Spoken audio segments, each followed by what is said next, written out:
Hello दोस्तों, अगर आप भी कमांडो बन के देश की सेवा करना चाहते हो तो इस वीडियो को लास्ट तक जरूर देखें, क्योंकि इस वीडियो में मैं आपको बताने वाली हूँ कमांडो का काम क्या होता है, कमांडो कितने प्रकार के होते हैं, कमांडो का सिलेक्शन प्रोसेस क्या होता है, कमांडो की सैलरी कितनी होती है, कमांडो की क्वालिफिकेशन क्या होती है।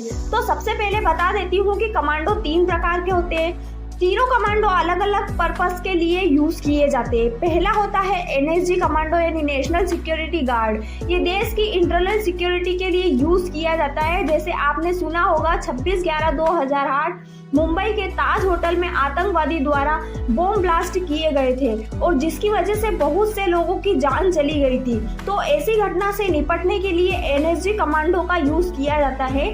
इसके साथ साथ देश की इंटरनल सिक्योरिटी को खतरा होता है तब भी एनएसजी कमांडो का यूज किया जाता है। ये एक तरह की स्पेशल फोर्स होती है जिसकी ट्रेनिंग बहुत ज्यादा टफ होती है। एनएसजी कमांडो आपको हमेशा ब्लैक सूट में ही देखने को मिलेंगे।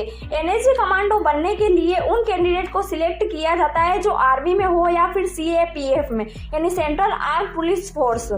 इसमें एज लिमिट 35 ईयर से ज़्यादा नहीं होनी चाहिए। इसके बाद आपका physical test, medical test, psychological test लिया जाता है। उसके बाद आपको 3 महीने से 9 महीने की कठिन ट्रेनिंग से गुजरना पड़ता है और ये ट्रेनिंग इतनी कठिन होती है कि फिर इसमें 80% कैंडिडेट वैसे ही बाहर हो जाते हैं।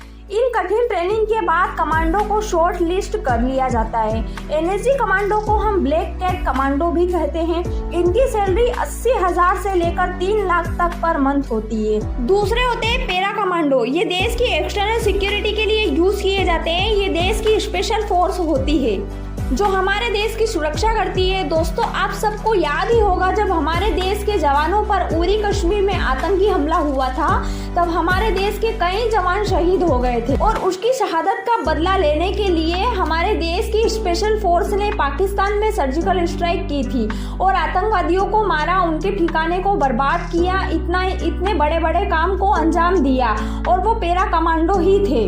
पैरा कमांडो दुनिया की सबसे स्पेशल फोर्स में से एक होती है। पैरा कमांडो सिर्फ देश में ही नहीं बल्कि विदेश में जाकर बहुत सारे ऑपरेशन को अंजाम दिया है और हमारे देश के दुश्मनों को तबाह किया है। इंडियन आर्मी में जैसे पैरा कमांडो होते हैं वैसे ही इंडियन नेवी में मार्क स्पेशल फोर्स होती है और एयर फोर्स में गुरुड़ स्पेशल फोर्स होती है।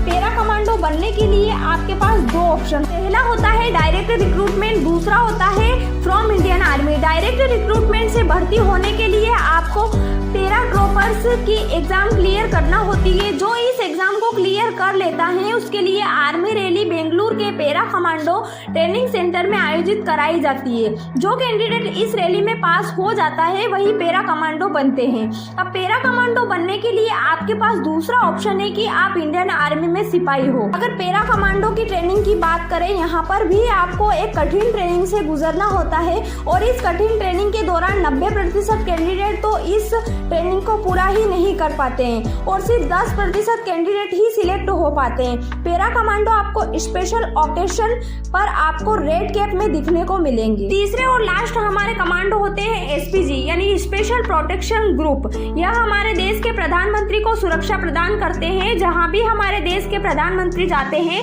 चाहे देश या विदेश, उनकी पूरी सेफ्टी का ध्यान एसपीजी कमांडो ही रखती है। एसपीजी कमांडो का सिलेक्शन सीएपीएफ, सीआईएसएफ, सीआरपीएफ जैसी आर्म फोर्सेस में से सिलेक्ट किया जाता है। तो आई होप आपको ये वीडियो समझ में आ गया होगा। तो मेरे चैनल को सब्सक्राइब जरूर करें। Thank you so much.